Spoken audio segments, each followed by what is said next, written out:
Good morning kids. आज का जो हमारा चैप्टर है वो सिविक्स से है। हिस्ट्री के ऑलमोस्ट कहना चाहिए थ्री फोर्थ से भी ज़्यादा पोर्शन हमारा कंप्लीट हो चुका है। इसके बाद हिस्ट्री के केवल एक या दो चैप्टर ही करवाए जाएंगे और उसके बाद बाकी के एक दो चैप्टर्स को जो है एक्सक्लूड किया जाएगा। तो हम आते हैं सिविक्स में। सिविक्स का भी आपको बेसिक इंट्रो जो है वो क्लास के शुरू में दिया गया था, स्टार्टिंग में, अगर आपको याद हो तो आज हम दोबारा से जो है थोड़ा सा चीज़ों को क्लियर करते हुए चलते हैं। सबसे पहले हम देखेंगे इक्वालिटी। हमारे कॉन्स्टिट्यूशन ने भारत के नागरिकों को जो इक्वालिटी दी है, जो समानता का अधिकार दिया है, वो क्या है, उसको थोड़ा सा आज समझते हैं कि कैसे हमको इक्वालिटी प्रोवाइड कराया गया है, इक्वालिटी का क्या मतलब होता है और समाज के किन किन हिस्सों में जो है उस राइट्स को आप इम्प्लीमेंट कर सकते हैं। सबसे पहले आपको ये बता दिया जाए कि एज़ यू नो कि India is a democratic nation और इंडिया का शुमार जो है दुनिया के कुछ सबसे बड़े डेमोक्रेटिक नेशंस में होता है और हमारा जो कॉन्स्टिट्यूशन है वो दुनिया का सबसे बड़ा कॉन्स्टिट्यूशन है। उसने हमको बहुत से राइट्स दे रखे हैं, हमारी ड्यूटीज़ भी हैं, ड्यूटीज़ भी हमारा वहाँ पे क्या है उसको भी वहाँ पे मेंशन किया गया है और हमारे राइट्स को भी जो है बताया गया है। राइट्स की जहाँ तक बात आती है तो सबसे पहले मैं आपसे शेयर करना चाहूँगा कि इंडियन कॉन्स्टिट्यूशन ने हमको कुछ फंडामेंटल राइट्स दिए हैं, कुछ 6 फंडामेंटल राइट्स दिए हैं हमको। और वो 6 फंडामेंटल राइट्स क्या है, ये जैसे ही आप बुक खोलेंगे आपको फर्स्ट पेज पे दिखेगा कि फंडामेंटल राइट्स 6 हमारे पास क्या क्या हैं। वो चाहे फ्रीडम ऑफ एक्सप्रेशन हो, फ्रीडम ऑफ रिलीजियस फ्रीडम हो, चाहे राइट टू वोट हो, ठीक है, या राइट अगेंस्ट एक्सप्लॉयटेशन हो। तो ये जो सारे 6 फंडामेंटल राइट्स हैं, इसको आप देखेंगे और नोटबुक में आंसर द फॉलोइंग लिखाने से पहले इन 6 राइट्स को आप लिखेंगे। 6 fundamental rights given by the constitution of India, ये करके आप 6 पॉइंट्स, 6 फंडामेंटल राइट्स को वहाँ नोट करेंगे, लिखेंगे हाईलाइट करके, और उसके बाद हम आंसर द फॉलोइंग में आगे बढ़ेंगे। तो सबसे पहले अगर इक्वलिटी की बात होती है तो हमको बात करना पड़ेगा यूनिवर्सल एडल्ट फ्रेंचाइजी, ये क्या है। तो आपने देखा होगा भारत में चुनाव होते रहते हैं। हमारे यहाँ कई प्रकार के चुनाव होते हैं। लोकसभा के चुनाव होते हैं, विधानसभा के चुनाव होते हैं, नगर पालिका के चुनाव होते हैं, नगर पंचायत के चुनाव होते हैं, इवन ग्राम पंचायतों के भी चुनाव होते हैं। तो इन चुनावों में आपने देखा होगा कि बहुत सारे लोग वोट देने जाते हैं। हालांकि आप नहीं जा पाते हैं, आप नहीं कर पाते वोट, क्योंकि आप 18 ईयर्स से प्लस नहीं हैं। यूनिवर्सल एडल्ट फ्रेंचाइजी में इस बात का उल्लेख है कि जो भी 18 साल के ऊपर है, यहाँ सिर्फ और सिर्फ बैरियर जो है वो एक ही है, एज का। 18 ईयर्स से अबव के सारे लोग, अमीर हो, गरीब हो, किसी जेंडर का हो, किसी समाज के किसी तबके से आता हो, कोई फ़र्क नहीं पड़ता। केवल एज बैरियर, अच्छा एक चीज़ और मैं यहाँ भूल रहा हूँ, एज के साथ साथ नेशनैलिटी, या अगर जिस रीजन में वोट हो रहा है तो फिर उस रीजन स्पेसिफिक का होना आवश्यक है। रीजन स्पेसिफिक का से मेरा मतलब है कि आप जिस इलाके में रहते हो, आपका नाम जिस इलाके के वोटर लिस्ट में है, आप उसी इलाके में जाके वोट कर सकते हो। जैसे कि अगर मैं छत्तीसगढ़ का निवासी हूँ और मैं छत्तीसगढ़ के दंतेवाड़ा डिस्ट्रिक्ट का निवासी हूँ और अगर मेरे स्टेट में विधानसभा के चुनाव हो रहे हैं, अलग अलग विधानसभा के सीटों पे चुनाव हो रहे हैं, तो मैं जाके बीजापुर की सीट पे जो है वोट नहीं कर सकता, क्योंकि मेरा नाम दंतेवाड़ा विधानसभा क्षेत्र में है। तो मैं दंतेवाड़ा विधानसभा क्षेत्र में ही अपना वोट अपने पसंदीदा कैंडिडेट को दे सकता हूँ, न कि कहीं और जाके।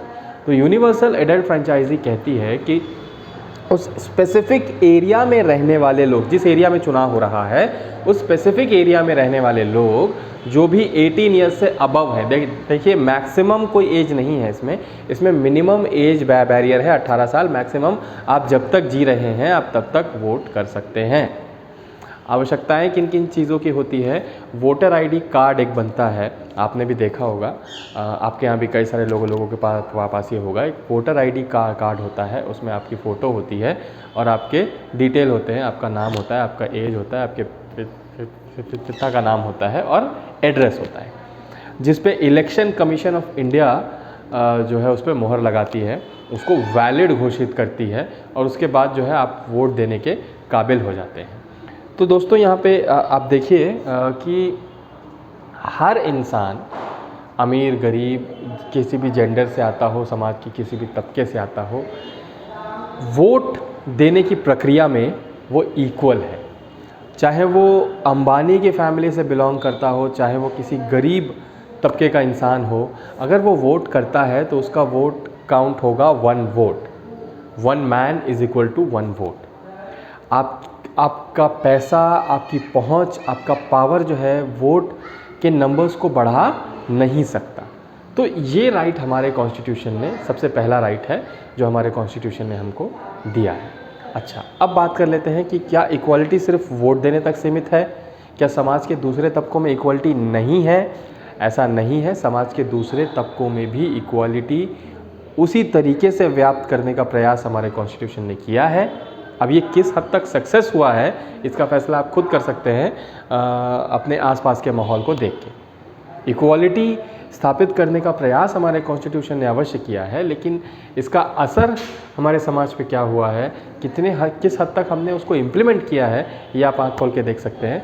कानून एक ऐसी चीज़ है जहाँ पे हम इसका एक एग्ज़ाम्पल देख सकते हैं कि जब कोई क्राइम होता है, मानिए कि एग्ज़ाम्पल के लिए मान लीजिए कोई मर्डर हो गया, तो मर्डर करने वाला चाहे कोई हो, आप उसमें भेदभाव नहीं कर सकते। हमारा कॉन्स्टिट्यूशन कहता है कि भेदभाव अनलेस एंड अनटिल वो कोई माइनर ना हो।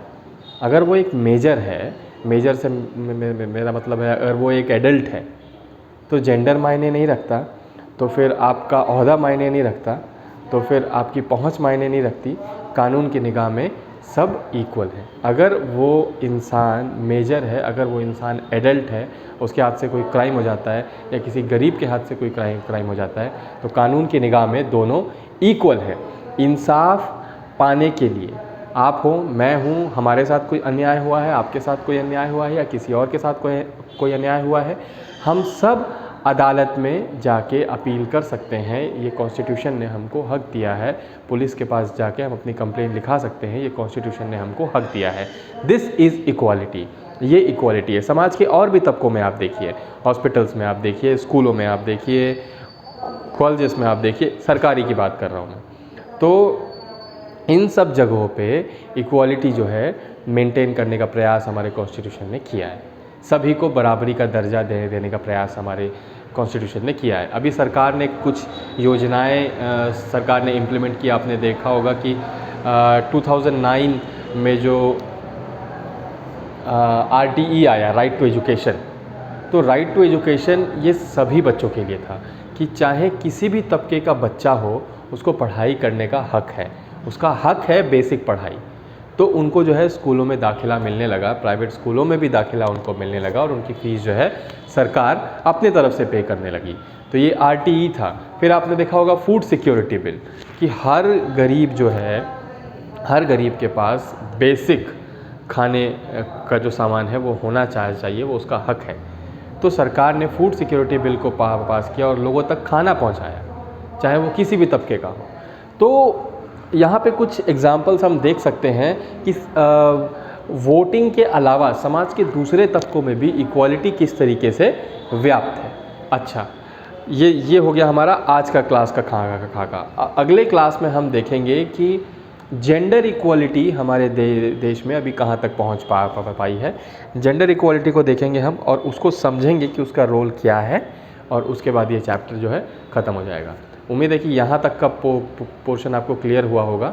मैं फिर से रिमाइंड करा दूँ, 6 फंडामेंटल राइट्स को आपको कॉपी में क्लियर लिखना है, और यहाँ तक के टॉपिक में अगर कोई भी आपको डाउट है तो आप कमेंट सेक्शन में जाके सवाल पूछ सकते हैं, या मेरे पर्सनल नंबर पे भी आप सवाल पूछ सकते हैं, जवाब इसका दिया जाएगा। आज के लिए इतना ही, धन्यवाद। जय हिंद, जय भारत।